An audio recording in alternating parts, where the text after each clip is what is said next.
சமீபத்தில் காலமாயிருக்கக்கூடிய இயக்குனர் எம்எம் பாரதிராஜா அவர்களுடைய மணி பர்ஸில் ஒரு சில பொருட்களை வந்து மறைத்து வச்சுருந்துருக்காரு.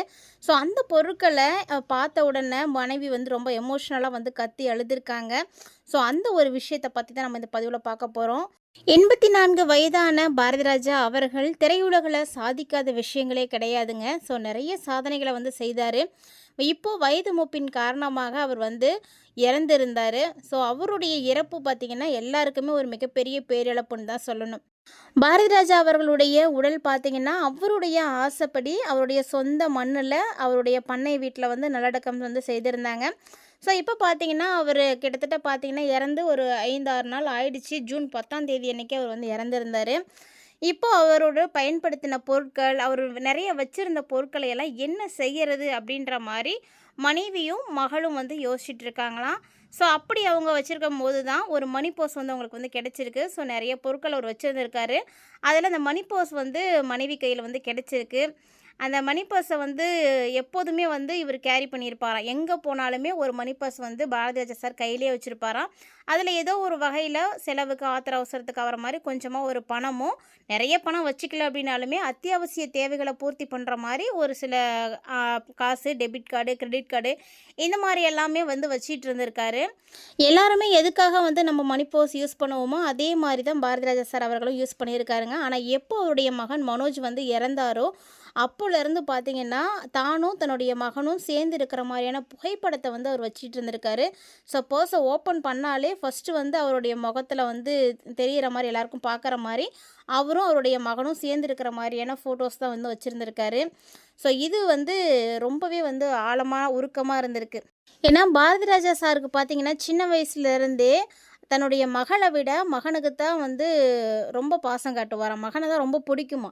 அவர் என்ன கேட்டாலும் எப்போ கேட்டாலும் எல்லாம் வந்து செய்து கொடுத்துட்டு இருந்திருக்காரு. ஸோ மகன் மனோஜ் பார்த்திங்கன்னா எப்படியாவது வந்து தமிழ் இண்டஸ்ட்ரியில் வந்து ஒரு நல்ல ஒரு பிளேஸ் கொண்டு வந்துடணும். ஒரு நல்ல நடிகனாக இல்லைனா கூட ஒரு நல்ல இயக்குனராக ஏதோ ஒரு வகையில் அந்த திரைத்துறையில் வந்து சாதிக்கிற அளவுக்கு கொண்டு வந்துடணும் அப்படின்றதுக்காக நிறைய முயற்சிகள் எல்லாம் எடுத்திருந்திருக்காரு. ஸோ திடீர்னு பார்த்திங்கன்னா எதிர்பாராத விதமாக மனோஜ் அவர்கள் கடந்த ஆண்டு பார்த்திங்கன்னா மாரடைப்பால் வந்து உயிரிழந்திருந்தார். ஸோ கடந்த ஆண்டு அவர் உயிரிழந்திருந்தாலுமே கூட அவருக்கு அதுக்கு முன்னாடியே வந்து பாரதிராஜா அவர்கள் பார்த்திங்கன்னா மேரேஜ் பண்ணி வச்சுருந்துருக்காரு. ஸோ இவர் வந்து நந்தனா அப்படின்ற ஒரு கேரளா நடிகையை தான் வந்து காதலிச்சிருக்காரு. ஸோ அவங்க ஒரு ஷூட்டுக்கு வந்தப்போ இவங்களுக்குள்ள ஒரு பழக்கம் ஏற்பட்டிருக்கு. ஸோ அதுக்கப்புறமா பாரதிராஜா சார்கிட்ட போய் பேசி நந்தனாவை வந்து மேரேஜும் பண்ணி வச்சுருக்காங்க. இவங்களுக்கு பார்த்திங்கன்னா 2 மகள்கள் இருக்காங்க. ஸோ சமீபத்தில் எதிர்பாராதமாக மனோஜ் அவர்கள் இறந்தது பார்த்திங்கன்னா மிகப்பெரிய பேரிடியாக வந்து பாரதிராஜா அவர்களுக்கு இருந்தது. ஏன்னா தான் ரொம்ப நேசித்த தன்னுடைய குழந்தை வந்து இல்லை அப்படிங்கும்போது அவருக்கு ரொம்ப கஷ்டமாக இருந்திருக்கு. ஸோ அவர் இறந்துட்டார் அப்படின்னும் போது அந்த கஷ்டத்துலேயே வந்து ரொம்ப இதாகிட்டார், ஆள் உடஞ்சி போயிட்டார். அவரை வந்து மலேசியாவுக்கு வந்து கூட்டிகிட்டு போயிருக்காங்க. அவங்களுடைய மகள் போய் அவங்க 2 மாதம் 3 மாதம் வச்சுருந்துருக்காங்க. ஸோ அப்பாவுடைய மனநிலை மாறணும் அப்படின்றதுக்காக அவங்களும் நிறைய விஷயங்கள் வந்து செய்திருக்காங்க, பார்த்துருக்காங்க. ஆனாலும் வந்து முடியல. திருப்பி அவர் ரிட்டன் சென்னையே வந்திருக்காரு. சென்னை வந்துட்டு அப்போயே வரும்போதே அவர் வந்து ஹெல்த் இஷ்யூஸால் தான் இருந்திருக்காரு. ஸோ அதுக்கப்புறம் பார்த்திங்கன்னா அடிக்கடி அவருக்கு உடம்பு சரியில்லாமல் போயிருக்கு. சரியாக சாப்பிடாம தூங்காமல் தன்னுடைய மகனை நினச்சிட்டே வந்து ரொம்பவே வருத்தப்பட்டுட்டு இருந்த நிலையில் அவருடைய உடல்நலம் பார்த்திங்கன்னா ரொம்பவே வந்து பாதிப்படைஞ்சிருச்சு. அது மட்டும் இல்லாமல் அவருக்கு பார்த்திங்கன்னா நுரையீரல் தொற்று இருந்ததுனால நிறைய பிரச்சனைகள் வந்து ஒன்று மேலே ஒன்று வந்துகிட்டே இருந்ததுனால அவருடைய உடல்நலம் பார்த்திங்கன்னா சீக்கிரமாகவே வந்து ஸ்பாயில் ஆகிடுச்சு. ஸோ அதிலிருந்தே பார்த்திங்கன்னா அவர் வந்து அப்படியே உடஞ்சி போயிட்டார். ஸோ என்ன ஒரு கடந்த 1 வருஷத்துக்குள்ளேயே மகன் போன 1 வருஷத்துக்குள்ளேயே பாரதிராஜா சாரும் வந்து இறந்துட்டார். அப்படிங்கும்போது தன்னுடைய மகன் மேலே அவங்க வச்சுருந்த பாசம் பார்த்திங்கன்னா அளவில்லாதது அப்படின்றது இதன் மூலமாக நல்லாவே எல்லாருக்கும் தெரியப்படுத்தியிருக்காரு. ஸோ தன்னுடைய மகன் தான் அவர் வந்து இறப்புக்கு காரணமாகவே இருந்திருக்காரு அப்படின்னு தான் எல்லாருமே வந்து சொல்கிறாங்க. ஸோ இது வந்து ஒருத்தர் 2 பேர் சொல்லக்கூடிய விஷயம் கிடையாது. எல்லாருமே இந்த விஷயத்தை தான் சொல்லிகிட்டு இருக்காங்க. ஏன்னா அவர் அந்த அளவுக்கு அவங்களோட மகனை வந்து நேசிச்சிருக்காரு. மகன் அவருக்கு ரொம்பவே பிடிக்குமா.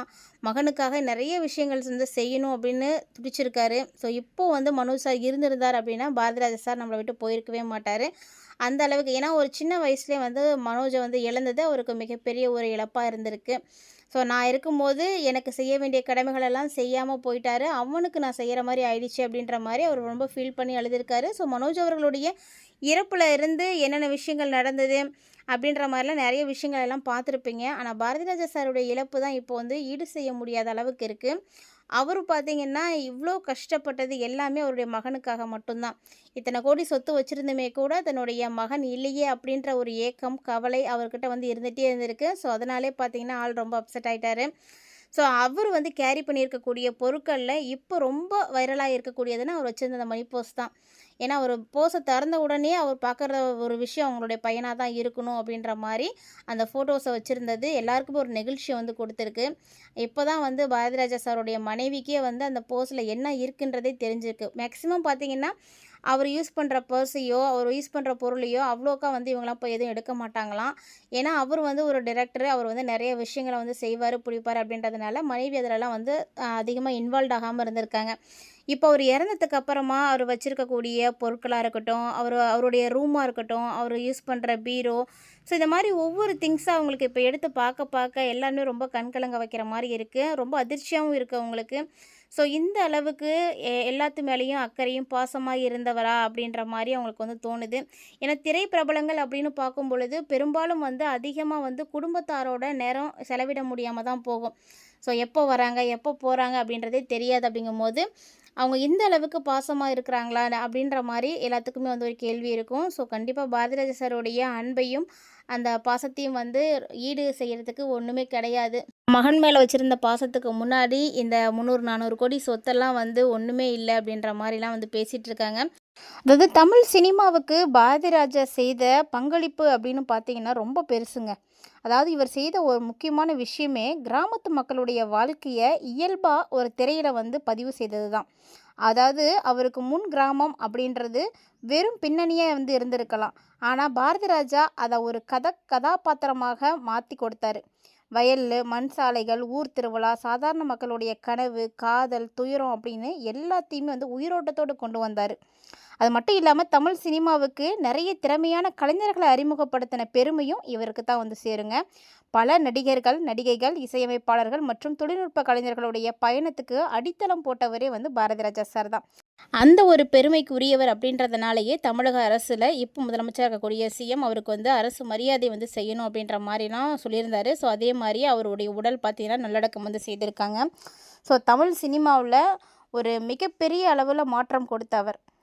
அதாவது நிறைய பேருடைய அ அ வாழ்க்கையில வந்து ஒளியேத்தி கொடுத்தவர். ஸோ அவர் உருவாக்குன பாதையில நடந்த பலர் பார்த்தீங்கன்னா, இன்னைக்கு தமிழ் சினிமாவுல முக்கியமான முகங்களா வந்து உருமாறியிருக்காங்க, உயர்ந்திருக்காங்க. ஸோ அந்த அளவுக்கு ரொம்பவே வந்து முக்கியமானவர் தான்.